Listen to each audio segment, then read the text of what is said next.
अब हम देखने वाले हैं मांग को प्रभावित करने वाले तत्व। मांग को प्रभावित करने वाले तत्व में आपको जब पढ़ रहे हो तो आपको दिमाग में दो बातें याद रखनी है कि मांग को प्रभावित करने वाले तत्व जब पूछे तो आपको डायरेक्टली ये 7 पूरे 5 और ये 2 7 पूरे लिखने हैं। लेकिन अगर इंडिविजुअली पूछ ले ऐसे व्यक्तिगत मांग को कौन कौन से तत्व प्रभावित करते हैं तो ये 5, और बाजार मांग को कौन से तत्व प्रभावित करते हैं तो आप कौन सा लिखेंगे, ये 2। तो चलिए शुरू करते हैं। व्यक्तिगत मांग को प्रभावित करने वाले तत्व, डिटरमिनेंट्स ऑफ डिमांड। सबसे पहली बात आती है वस्तु की स्वयं की कीमत।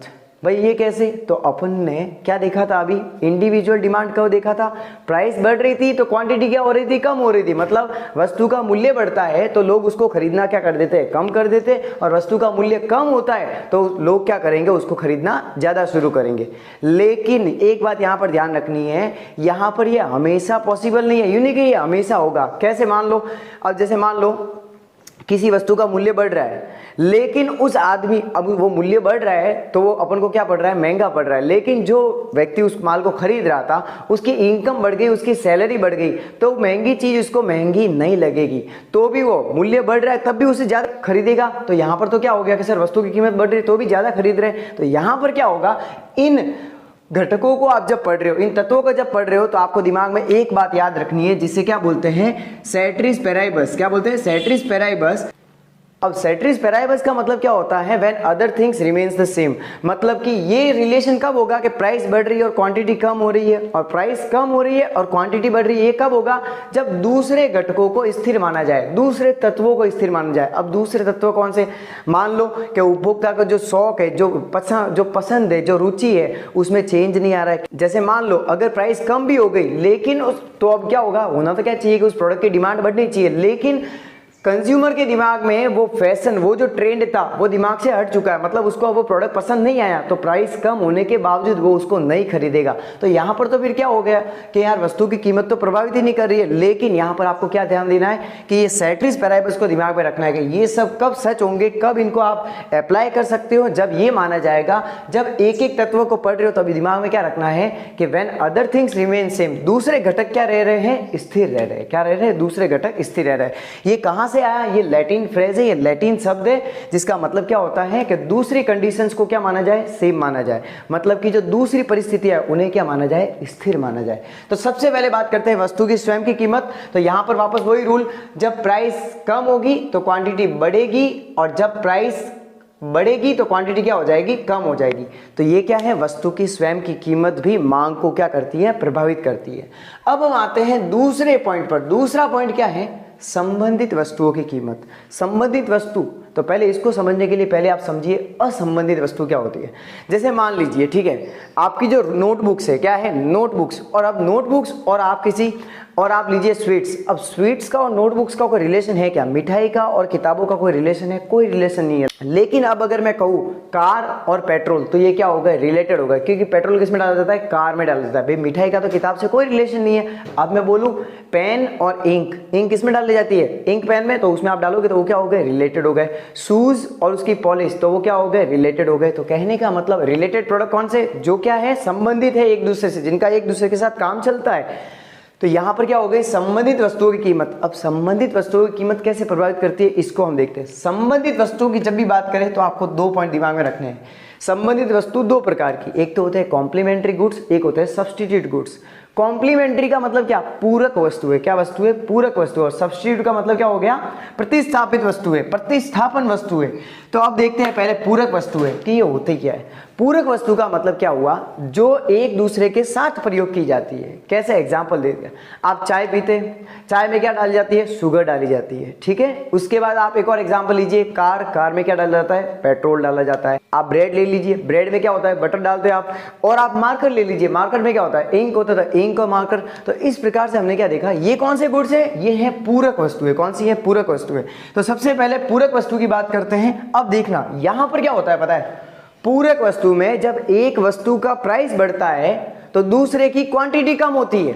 मतलब मैंने क्या बोला, अगर मान लो चाय जो शुगर होती है, शक्कर, उसकी प्राइस बढ़ जाती है तो लोग क्या खरीदना कम कर देंगे, पता है, तो लोग चाय पीना कम कर देंगे।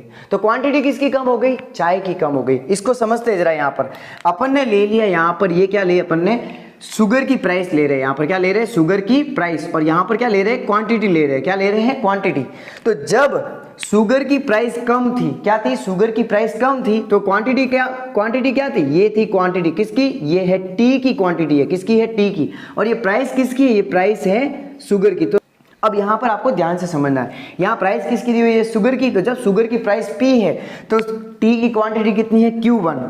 अब जरा ध्यान से देखना, जैसे ही शुगर की प्राइस बढ़ जाती है, क्या हो जाती है, बढ़ जाती है, जैसे ही P से P1 हो गई, जैसे ही प्राइस बढ़ गई, तो हमने क्या देखा था, इनवर्स रिलेशनशिप, एक वस्तु के मूल्य बढ़ने पर दूसरी वस्तु की मात्रा कम हो जाती है। ध्यान से समझना है, यहाँ पर वस्तु के अब कौन सा मूल्य बढ़ रहा है, शुगर का मूल्य बढ़ रहा है। देखिए शुगर का मूल्य कितना हो गया, P1, P से P1 हो गया, क्वांटिटी किसकी कम हो रही है, चाय की। क्यों, क्योंकि लोगों के जेब के ऊपर फर्क पड़ेगा, शुगर महंगी हो रही है तो चाय भी महंगी हो गई, तो लोग क्या करेंगे, चाय कम पिएंगे। तो ये देखिए यहाँ पर ये जैसे ही प्राइस बढ़ गई, लोगों ने चाय पीना कम कर दिया, तो क्वांटिटी किसकी कम हो गई, चाय की। तो इसमें हमने क्या देखा, इनवर्स रिलेशनशिप। तो यहाँ पर क्या होता है, आपको शॉर्ट में एक ही बात ध्यान रखनी है कि जब पूरक वस्तुओं की बात करें तो उनमें कैसा रिलेशन होता है, उनमें अप्रत्यक्ष संबंध होता है, या फिर क्या बोल सकते हैं, इनवर्स रिलेशनशिप होता है।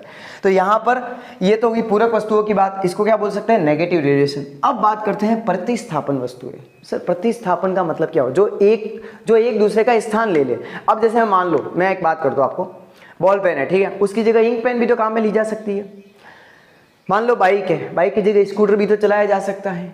और एग्जाम्पल लीजिए, आप कोका कोला पी रहे हैं, उसकी जगह पेप्सी पी सकते हैं, थम्स अप पी सकते हैं, स्प्राइट पी सकते हैं। There are so many options available. जहां ऑप्शन अवेलेबल है वो सब्स्टिट्यूट हो गया, क्या हो गया, सब्स्टिट्यूट। मान लो आप इंग्लिश के टीचर से पढ़ रहे थे, इंग्लिश के टीचर मान लो वो सर नहीं आए, तो कोई दूसरी क्लास के टीचर, लेकिन वो भी है कौन से सब्जेक्ट के, इंग्लिश के, ये तो आप उनसे भी पढ़ सकते हो।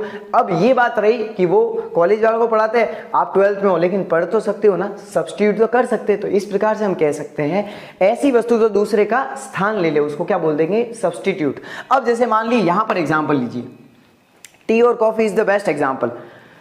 चाय महंगी हो गई, लोग क्या करेंगे, चाय को खरीदना कम करेंगे, चाय नहीं खरीदेंगे, अब उसकी जगह क्या पिएंगे, कॉफी पिएंगे। तो यहां पर कैसा रिलेशन है, एक की प्राइस बढ़ रही है तो दूसरे की क्वांटिटी बढ़ रही है। मैंने क्या बोला, एक की प्राइस बढ़ रही है तो दूसरे की क्वांटिटी बढ़ रही है। इसको इजी वे में समझने के लिए यहां रखते हैं अपन, यहां पर अपन ने रखा ये किसकी क्वांटिटी, यहां पर अपन ने रखते हैं पहले, सबसे पहले कॉफी, क्या रखते हैं, कॉफी की क्वांटिटी, और यहां पर रखते हैं अपन टी की प्राइस। तो आप जरा ध्यान से देखना, यहां पर ये पहले P और अब ये P1, यहां पर क्वांटिटी Q और Q1। अब जरा ध्यान से समझना, जब टी की प्राइस P थी, क्या थी, जब टी की प्राइस P थी तो कॉफी की क्वांटिटी कितनी थी, Q, ये देखिए यहां पर। लेकिन जैसे ही टी की प्राइस बढ़ गई, क्या हो गया, टी की प्राइस बढ़ गई, तो अब लोग क्या करेंगे, अब लोग टी कम खरीदेंगे, और किसकी क्वांटिटी बढ़ जाएगी, कॉफी की क्वांटिटी बढ़ जाएगी। तो यहां पर देखो, जैसे ही टी की प्राइस बढ़ गई, ये बढ़ गई, तो यहां पर लोगों ने क्या कर लिया, लोग स्विच हो गए, क्या हो गए, स्विच हो गए, मतलब लोगों ने चाय पीना कम कर दिया और कॉफी पीना शुरू कर लिया। तो यहां पर क्या हो गया, Q से Q1, किसकी क्वांटिटी बढ़ी, कॉफी की। तो इस प्रकार से आप देखिए यहां पर डायग्राम पूरा चेंज हो गया। यहां पर ये डायग्राम, ये कौन सा जा रहा है, अपवर्ड जा रहा है, ये कर्व कैसे जा रहा है, अपवर्ड, ऊपर की तरफ। मतलब ये कैसा रिलेशन है, ये पॉजिटिव रिलेशन है। कैसा रिलेशन है, पॉजिटिव। और ये कौन सा डिमांड कब हो गया, अपवर्ड, ऊपर की ओर है, मतलब कि ये ऊपर जा रहा है, ये डाउनवर्ड नहीं है। तो इसको क्या बोलेंगे, प्रतिस्थापन वस्तुओं के मध्य इस प्रकार का संबंध पाया जाता है। कैसा संबंध पाया जाता है, यहां पर प्रत्यक्ष संबंध पाया जाता है, मतलब कि एक की प्राइस बढ़ती है तो दूसरे की क्या बढ़ती है, क्वांटिटी बढ़ती है। ये ध्यान रखना है यहां पर। अब हम बात करते हैं तीसरे तत्व की। तीसरा तत्व क्या है, उपभोक्ता की आय।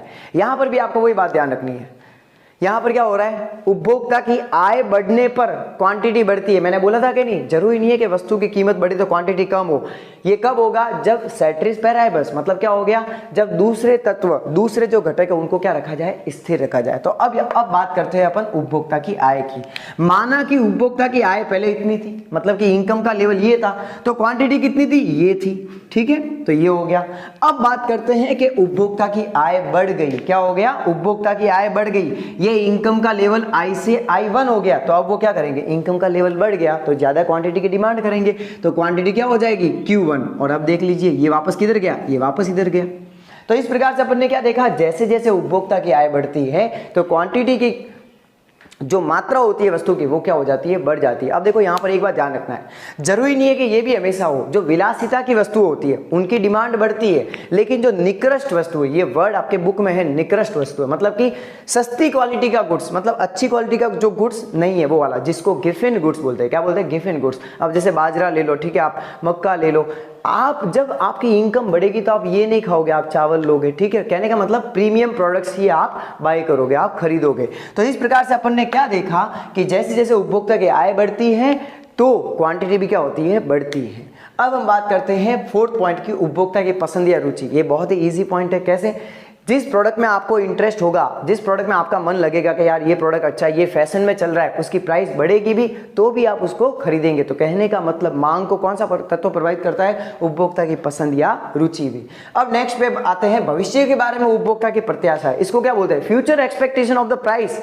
कि भाई ये जो प्रोडक्ट है, अगर आपको लग रहा है, मान लो आज इस मार्केट की वैल्यू कितनी है, 20 रुपए, लेकिन मुझे पता चल गया कि 2 महीनों बाद मार्केट में मार्कर नहीं मिलने वाला है, मतलब इसकी जो अपना स्टॉक है वो कम होने वाला है, या फिर मुझे पता चला कि इसकी प्राइस बढ़ने वाली है, बड़ी नहीं है, तो मैं क्या करूंगा पता है? बड़ी नहीं है प्राइस, फिर भी मैं अभी इसकी डिमांड ज्यादा कर लूंगा। तो ये क्या हो गया कि इसकी प्राइस फ्यूचर में बढ़ने वाली है, तो अपन पहले से ही उसको खरीद लेते हैं। ऐसा किस में होता है? गोल्ड में होता है। जैसे अपन को पता चलता है कि गोल्ड की मार्केट में वैल्यू और बढ़ने वाली है तो अपन उसको और ज्यादा खरीदते हैं। इस प्रकार से ये कौन से तत्व हुए? ये हुए व्यक्तिगत मांग को प्रभावित करने वाले तत्व। अब हम बात करते हैं बाजार मांग को प्रभावित करने वाले तत्व। अब बाजार मतलब क्या हो गया? ग्रुप ऑफ कस्टमर्स, उसकी बात करते हैं। सबसे पहले क्या है? जनसंख्या का आकार एवं संरचना। दो बातें यहाँ पर, आकार एवं संरचना। आकार का मतलब क्या हो गया? साइज। संरचना का मतलब क्या हो गया? स्ट्रक्चर। जब साइज की बात की जाए तो कैसी साइज है, मतलब ज्यादा जनसंख्या है कि कम है। जैसे मान लो चाइना ले लो, इंडिया ले लो, भारत अपना कैसा देश है? बहुत जनसंख्या विस्फोट वाला देश है, मतलब अपने यहाँ जनसंख्या भरी पड़ी है। तो यहाँ पर क्या होगा? यहाँ एफएमसीजी प्रोडक्ट, कौन से? Fast moving consumer goods. कैसे? खाने पीने की चीजें, मतलब कि जिनकी जो जल्दी क्या हो जाता है, खत्म हो जाते हैं। तो ऐसी चीजों की यहाँ पर डिमांड क्या होगी? ज्यादा होगी। अब बात करते हैं संरचना की। स्ट्रक्चर में क्या आ गया कि वहां की पॉपुलेशन का टाइप कौन सा है? यूथ है वहां पर, कि सब ओल्ड एज वाले लोग हैं, कि सब न्यू एकदम, मतलब कि अभी बेबी बॉर्न हुए। जैसे मान लो अभी सब जगह मान लो छोटे छोटे बच्चे ही है, जैसे उसकी जनसंख्या में ज्यादातर संख्या किनकी है? छोटे छोटे बेबीज की है। तो वहां पर किसकी डिमांड होगी? वहां पर होगी नेपी की, ठीक है, जॉनसन बेबी पाउडर की, ऐसी डिमांड होगी। लेकिन अगर वहां पर यूथ है, क्या है, जवान लोग है, तो वहां पर किसकी होगी डिमांड? लाइफ स्टाइल प्रोडक्ट की। वहां पर और किसकी डिमांड होगी? जो प्रीमियम प्रोडक्ट्स होते हैं, जो अपने मान लो ये फैशन के जो चीजें होती है, उनकी डिमांड ज्यादा होगी। अगर वहां पर ओल्ड एज लोग हैं, मतलब मान लो अपने बूढ़े लोग हैं, कौन से बूढ़े, तो वहां पर किसकी डिमांड होगी? मेडिसिन की। और किसकी होगी? जो ओल्ड लोग यूज करते हैं। तो अपन ने क्या देखा कि जैसी जनसंख्या के आकार है, जैसी संरचना है, वैसी क्या होगी? डिमांड होगी। अब बात करते हैं दूसरे पॉइंट की, राष्ट्रीय आय का वितरण। जरा इसको ध्यान से देखना, डिस्ट्रीब्यूशन ऑफ नेशनल इनकम। कैसे? अगर समान वितरण है और असमान वितरण है। अब जरा ध्यान से समझो, समान वितरण तो क्या होगा पता है? जो नॉर्मल गुड्स है, क्या है, सामान्य वस्तुएं हैं, उनकी क्या होगी? डिमांड ज्यादा होगी, मतलब रोटी कपड़ा मकान की डिमांड होगी। और बात करते असमान वितरण है, आय का वितरण कैसा है? असमान, मतलब कुछ लोगों की इनकम बहुत ज्यादा है और बहुत ज्यादा जनसंख्या की जो डिमांड है वो क्या है? कम है। तो अब अपन क्या मानेंगे कि असमान अगर आय का वितरण है तो वहां पर लग्जरियस गुड्स, कैसे, लग्जरियस आइटम, जो विलासिता की वस्तु है, उनकी डिमांड क्या होगी? ज्यादा होगी। जो लग्जरियस लाइफ जी रहे उनके प्रति मैं कह रहा हूं, ठीक है। तो इस प्रकार से हमने क्या देखा कि कौन कौन से डिटरमिनेंट्स ऑफ डिमांड है, मतलब मांग को प्रभावित करने वाले तत्व कौन कौन से हैं, उनको हमने डिटेल में देखा।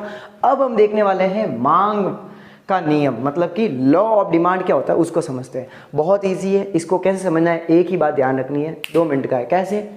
When other things remain the same, दूसरे तत्वों को क्या मानो? स्थिर मानो, वस्तु की कीमत को छोड़कर, तो क्या होगा? तो वस्तु की कीमत और उसकी मात्रा के बीच में कैसा संबंध होता है? अप्रत्यक्ष संबंध होता है। बस इतना ही मांग का नियम है। क्या? कि जब प्राइस बढ़ती है तो वस्तु की मात्रा क्या हो जाती है? कम हो जाती है, और जब वस्तु की प्राइस कम होती है तो वस्तु की मात्रा क्या हो जाती है? बढ़ जाती है। इसे क्या बोलते हैं? मांग का नियम। लेकिन ये कब होगा? एक ही कंडीशन दिमाग में रखनी है, क्या? When other things remain the same, जब दूसरे घटक क्या माने जाए? स्थिर माने जाए। खाली कौन सा घटक परिवर्तन होगा? वस्तु की कीमत में परिवर्तन होगा। इसको आप यहां पर देख सकते हो, मैंने यहां पर ये लाइन खींची, ये क्या हो गई? ये हो गई प्राइस। क्या हो गई? ये हो गया प्राइस। यहां पर अपन ने क्या ले ली? क्वांटिटी। क्या ले ली? क्वांटिटी। ये हो गया ओरिजिन, ये हो गया एक्स एक्सिस, ये हो गया वाई एक्सिस। यहां पर अपन ने ली क्वांटिटी 1 2 3 4, यहाँ पर अपन ने प्राइस ली 1 2 3 4। अब मैं यहाँ पर ध्यान देना, मैंने क्या बोला है, when other things remain the same, खाली वस्तु की प्राइस चेंज हो रही है। क्या चेंज हो रही है? वस्तु की प्राइस। लेकिन क्या चेंज नहीं हो रहा है? उपभोक्ता की आय, रुचि, जनसंख्या में परिवर्तन कुछ भी नहीं हो रहा है, बाकी सारी चीजें कैसी है? स्थिर है। तो क्या होगा? तो यहाँ पर इनवर्स रिलेशनशिप होगी। कैसी होगी? इनवर्स। इनवर्स का मतलब कैसा? अप्रत्यक्ष। तो मतलब क्या हुआ? प्राइस बढ़ेगी तो क्वांटिटी क्या हो जाएगी? कम हो जाएगी, और प्राइस कम होगी तो क्वांटिटी क्या हो जाएगी? बढ़ जाएगी। देखो यहाँ पर जैसे ही प्राइस कितनी, यहाँ पर प्राइस 1 रुपीज थी, कितनी थी? 1, तो क्वांटिटी कितनी थी? 4। जैसे ही प्राइस 2 रुपीज हो गई तो क्वांटिटी कितनी हो गई? 3। जैसे ही प्राइस 3 रुपीज हो गई तो क्वांटिटी हो गई 2, और जैसे ही प्राइस 4 रुपीज हो गई तो क्वांटिटी कितनी हो गई? 1। ये है मांग का नियम, एकदम शॉर्ट में। तो कहने का मतलब, अब यहाँ पर इन पॉइंट्स को मिला दो, ये क्या बन गया? Demand curve. क्या बन गया? Demand curve. इसको ही क्या बोलते हैं? मांग का नियम। तो इस प्रकार से आज हमने क्या क्या देखा? मांग को प्रभावित करने वाले तत्व। कौन सी मांग? व्यक्तिगत मांग को भी, बाजार मांग को भी, और अपन ने क्या देखा? मांग का नियम, शॉर्ट में। ठीक है, डिटेल्स में अपन और आगे देखेंगे। Thanks for watching. जय हिंद, वंदे मातरम।